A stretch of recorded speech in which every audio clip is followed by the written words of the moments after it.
Bonjour à tous et bienvenue dans cette nouvelle vidéo. Aujourd'hui, ça y est, on termine enfin la mini-série Obi-Wan Kenobi, partie 6. Enfin, quand je parle de mini-série, attention, parce qu'il serait peut-être question d'une saison 2. On en parlera en fin de vidéo de tout ça. Bon, bref. Alors, finale qui se voudrait un petit peu un feu d'artifice. Et pour moi, c'est encore un peu raté, quoi. À moitié raté, on va dire. Parce qu'il y a quand même, il y a quand même une scène dans cet épisode que j'ai appréciée. J'en parlerai évidemment dans la partie spoiler. Alors, ça fait peu. Sur 6 épisodes quand même, mais je vous en parlerai. Sinon, on est évidemment dans un final, alors qui se veut évidemment très émouvant, jouant sur la corde sensible, évidemment toujours sur ce fanservice indispensable, indéboulonnable, et finalement, qu'est-ce que ça apporte? Oui, à part 2-3 séquences d'émotion, mais je veux dire, finalement, qui sont totalement factices, qui sont totalement artificielles, parce que c'est une série, je le redis, où, en fait, on n'apprend rien du tout, quoi.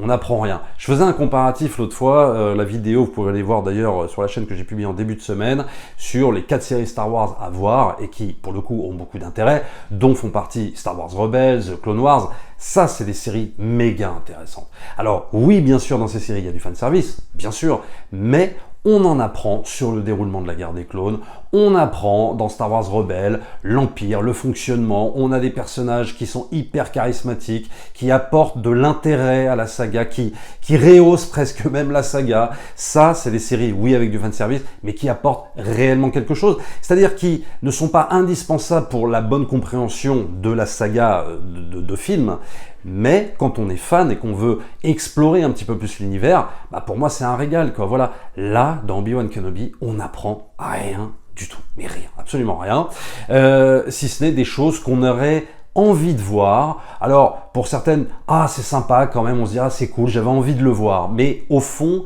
ça n'apporte rien, parce que ce n'est pas quelque chose qui t'apporte de l'information sur le déroulement de la saga elle-même. Donc, en fait, Obi-Wan, c'est une série, c'est 20 en fait, voilà. Alors cet épisode fait 50 minutes, allez, 48 minutes, si on enlève évidemment la tonne de crédit derrière. C'est toujours réalisé par Deborah Chow. Alors, il y a des trucs sur la forme, c'est toujours une catastrophe, sur la lumière, je suis désolé, il y a encore trop de plans, on voit rien, mais on voit rien du tout, vraiment, et c'est dommage, parce que, voilà, t'as quand même des séquences, je dis pas qu'ils valent le coup, mais tu te dis, bon, pour une fois que t'as des choses un peu iconiques, mais moi de la lumière, quoi, je sais pas, bon, mais là, c'est toujours sombre, c'est toujours, voilà, c'est toujours lugubre, enfin, je sais pas. Par contre, ça va s'alterner avec des plans, par exemple, ce que j'appellerais les plans techniques, par exemple, des plans de vaisseaux dans l'espace, de croiseurs impériaux, bon, qui sont là plutôt sympas, mais à mon avis, qui sont pas sous la direction de Deborah Chow, je pense pas qu'elle s'occupe de ça, et donc là, pour le coup, c'est plutôt réussi, on a presque un visuel qui se rapprocherait de la trilogie originale, donc voilà, ça reste du fanservice, bien sûr, mais allez, ça fait son petit effet, c'est plutôt sympa. Et alors il y a aussi un peu une question de réécriture, un peu de l'épisode 4, alors je parle évidemment de Un Nouvel Espoir, on va voir ça dans la partie spoiler, bon c'est pas bien méchant quoi, mais malheureusement ça prend certaines libertés et des choses qui vont être plutôt raccord en fait, avec ce fameux épisode 4. Et finalement ce qui restera, je trouve, de cette mini-série, c'est finalement les personnages secondaires, c'est-à-dire c'est pas forcément Obi-Wan, c'est pas forcément Anakin, Vador et qui tu veux, ça va être plus par exemple le personnage de Reva, alors quand je parle de personnage secondaire, ça veut dire que ce n'est pas un personnage récurrent dans la saga Star Wars, c'est un personnage qu'on a introduit pour cette mini-série, et pour le coup, c'est peut-être le personnage le plus intéressant, c'est pas non plus dingue, bien sûr, en termes d'écriture de personnage, mais c'est beaucoup plus intéressant que je sais pas, même Obi-Wan, avec des choses totalement laissées en plan. Quand il nous parlait, je sais plus, de son frère ou je sais pas quoi, là on n'entend plus parler, on sait pas ce que c'est. J'ai bien peur que beaucoup de gens se fassent avoir un petit peu par le fait que ce soit Ewan McGregor en fait qui interprète ce rôle et qu'il est suffisamment bon dans ce rôle pour dire ah ouais en fait le personnage de Obi-Wan il est vachement bien. Mais si juste t'enlèves 5 minutes la prestation de Ewan McGregor qui est très très bonne, il y a aucun problème là-dessus, le personnage tu n'apprends rien sur Obi-Wan, mais absolument que dalle. Il faut quand même bien le comprendre. Tu n'en apprends pas plus que quand t'as vu l'Un Nouvel Espoir ou quand t'as vu la prélogie, quoi. Mais vraiment, absolument rien. Si ce n'est qu'il y avait des choses amorcées, mais qui ne sont même plus développées. par la suite. Donc franchement, sans parler aussi du personnage de Leia, qui n'a strictement aucun intérêt. Personnage de Leia, on va te faire une petite fille badass, etc. Mais même ça, il n'y a pas besoin en fait de le voir. Parce qu'on s'en doutait qu'elle l'était. Enfin, je veux dire, voilà, quand tu vois le personnage interprété par Carrie Fisher, oui, t'as du mal à te dire que la princesse Leia, quand elle était gosse, c'était une petite fille frêle qu'il fallait prendre par la main. Oui, c'est sûr. Enfin, tout ça, c'est des évidences que te mettre à l'écran pour te dire, hey, t'as vu, en fait, elle était comme ça et tout. Ouais, mais on s'en doutait tellement, en fait, donc ça m'apprend rien. Alors maintenant, vous pouvez quitter la vidéo pour ceux qui n'ont pas encore vu l'épisode, parce que là, je vais absolument tout spoiler. Alors donc je parlais de Reva, du personnage de Reva, qui était finalement le plus intéressant de cette mini-série. Ça se confirme dans cet épisode, c'est-à-dire que là on va avoir son arc qui va se compléter, c'est-à-dire la rédemption de ce personnage, qui passe clairement là du côté clair de la force, où on t'installe finalement un faux suspense, en mode genre elle traque Obi-Wan, elle traque Luke, etc. Machin, t'as tout un espèce de faux suspense avec Tante Beru et Owen, qui est pas très fin en fait, voilà, qui n'apporte strictement rien, et tout ça pour amener en fait à la rédemption de Reva et sa discussion finale avec Obi-Wan et tout ça. Bon voilà, alors ça c'est plutôt bien, finalement c'est ce qui est le plus intéressant, c'est là où on apprend des trucs finalement, voilà, parce que ce personnage moi je le connaissais pas, Reva, voilà, et bon voilà, c'est tout, mais ça va pas plus loin que ça non plus, c'est pas non plus un personnage oulala méga intéressant, et t'as vite compris au bout d'un moment, oui, que ce personnage, il va y avoir une rédemption, je passe de l'autre côté de la force et tout ça, bon bref, on s'en doute un peu, mais disons que, voilà, au moins c'est un arc exploité, complété, donc là-dessus je dirais rien. Alors ensuite, le fameux duel Obi-Wan Dark Vador, celui évidemment que beaucoup attendaient. Alors, j'ai envie de te dire que ça a exactement les mêmes défauts que le duel d'avant, enfin le duel dans, je sais plus, dans l'épisode, la partie 3 ou la partie, je sais plus, 4 ou 5, bon bref. Décor minimaliste, alors évidemment on va pas te refaire le coup de Mustafar, c'est sûr, puis de toute façon je pense qu'ils en ont pas les moyens, ni le talent d'ailleurs, mais on va pas te refaire ce coup-là. Donc du coup, on te fait un espèce de duel, voilà, alors sous fond vert, ou je sais pas c'est quoi leur technique, mais ça se voit, l'incrustation des deux personnages sur une planète avec des petits endroits rocheux, etc. Bon. Franchement, le combat, oui, alors on n'est pas dans le combat de la revanche des Sith, c'est sûr, on te la refait un peu autrement, pourquoi pas. C'est même pas une question de est-ce que ça fait son petit effet ou pas, c'est que, ouais, c'est un peu mou, c'est un peu machin. Alors il va y avoir des choses qu'on va voir par rapport à Obi-Wan, qui va, là, pour le coup, réellement se lâcher, pourquoi pas, avec un Vador aussi, qui se lâche aussi. Franchement, je suis pas vraiment convaincu par ce genre de représentation de duel, mais tout simplement parce que, en fait, ce que n'a pas compris, je pense, Deborah Chow, c'est que c'est pas tant le duel qui compte, c'est aussi l'environnement et tout ce que ça va amener derrière, en fait. Pourquoi on aime tous le duel de la revanche des Sith? Parce que, est-ce que t'as vu, quand même, même si c'est sous fond vert et tout, y a pas de problème, mais putain, ça a vraiment de la gueule, quoi. C'est-à-dire, ce duel, non pas parce que le duel est chorégraphié, mais c'est surtout l'environnement, quoi, la planète avec cette lave comme ça partout, enfin, c'est juste extraordinaire. C'est-à-dire que c'est pas tant est-ce que Obi-Wan va tuer Vador, parce que on en connaît l'issue. Ce qui est absolument génial, c'est est-ce que cet environnement de Mustafar ne va pas avoir raison des deux combattants. C'est ça que moi je trouve absolument fabuleux, et puis tout ce que ça va amener derrière évidemment, et puis voilà comment ça va se passer par rapport à ce fameux Anakin qui va se retrouver dans la lave à moitié brûlé, etc. Bon, tout ça est forcément beaucoup plus intéressant que ce qu'on voit là. On connaît fatalement l'issue, et il y a quand même un truc, voilà, qui est vachement bien, voilà, qui est vachement bien dans cette scène, c'est le moment où évidemment Vador se retrouve avec le casque à moitié fissuré, et on voit enfin, on voit donc Anakin derrière le masque, et échange assez tendu entre Obi-Wan et Vador, et voilà, moi c'est un passage que là j'ai aimé, oui, c'est du fanservice. Oui, bien sûr, c'est pas indispensable à la compréhension de la prélo et de la trilogie. Oui, mais ça fait partie de ces trucs iconiques qu'on aimerait bien voir, voilà, qu'on aimerait bien voir dans la saga.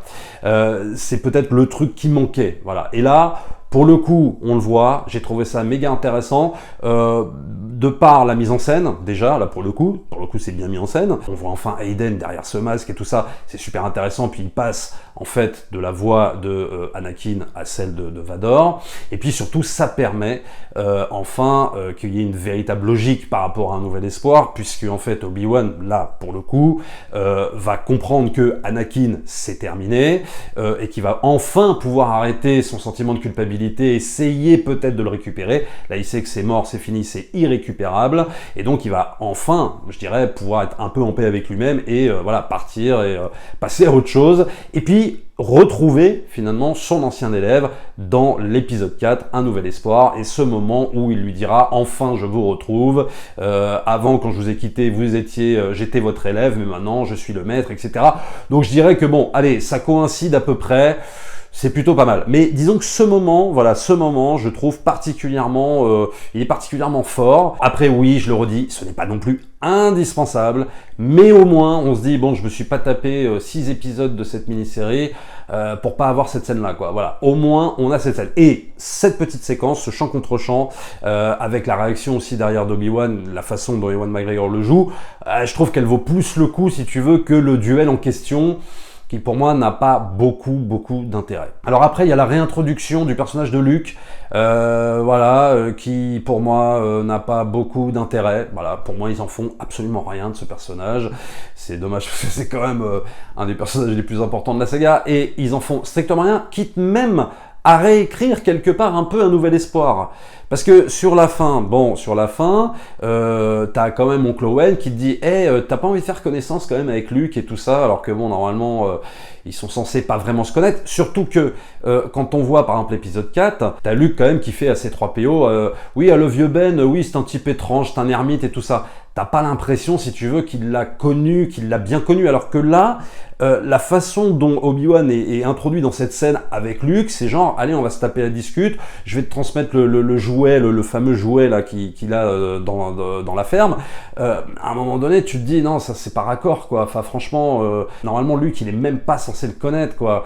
Et pour lui, c'est un type étrange, quoi. C'est un mec qu'il connaît pas. Alors que là, très franchement, ça réécrit l'épisode 4, quoi. C'est-à-dire que là, voilà, je te transmets le truc, hello there, bon voilà, la grosse phrase en guise de fanservice, et puis ça permet une proximité que pour moi ils n'ont pas du tout quand commence Un Nouvel Espoir, quoi, très clairement. Donc là, bon voilà, un truc complètement con. Alors on a Palpatine qui tape la discute avec Dark Vador, pareil, qu'est-ce qu'on apprend? Rien du tout, à part que bon bah oui, Dark Vador va continuer à servir son maître et qu'il se fout totalement d'Obi-Wan, bon d'accord, on le savait. Et puis alors, celui que tout le monde attendait, Qui-Gon Jinn, bien sûr, il fallait bien le voir, alors seulement on le voit 2 secondes, voilà, on le voit 2 secondes, à la fin, et il ne sert à rien, voilà, il ne sert à rien à part le fait de dire oui, tu ne me voyais pas parce que tu ne voulais pas voir, je ne sais quoi, et puis ils partent comme ça, bon, mais vraiment là, pour le coup, quoi, c'est de faire venir Liam Neeson pour juste 3 mots, quoi. C'est même pas tant le fait que ça serve pas l'intrigue, mais qu'est-ce que ça apporte sur le personnage, quoi? Rien du tout, mais rien.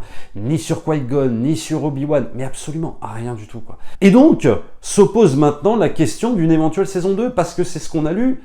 Il est peut-être question d'une saison 2 de Obi-Wan Kenobi. Et là, vraiment, je vous pose la question. Mais vraiment, répondez-moi dans les commentaires, en toute objectivité. Mais qu'est-ce que vous voulez raconter avec une saison 2 là-dessus? Déjà qu'ils n'ont pas su raconter quoi que ce soit. Parce que, bon, bah, je sais pas, ils l'ont pas pris par le bon angle, parce que, bah, y a pas Dave Filoni derrière, parce que j'en sais rien, parce que George Lucas n'est pas là, parce que ils ont strictement rien à dire à part dire, t'as vu, on veut rameuter les fans. Et quelque part, ça marche, hein, on va pas se mentir, hein. T'as tout le monde qui se laisse complètement avoir par le fait qu'on voit du Vador à tout bout de champ, vas-y, et Vador badass, et Vador ci, Vador ça, machin, etc. Donc, et à un moment donné, ça fonctionne quand même, leur stratégie, hein, on va pas se mentir. Mais, qu'est-ce que ça va apporter une saison 2? Mais je vous pose la question, quoi. Qu'est-ce qu'ils vont raconter?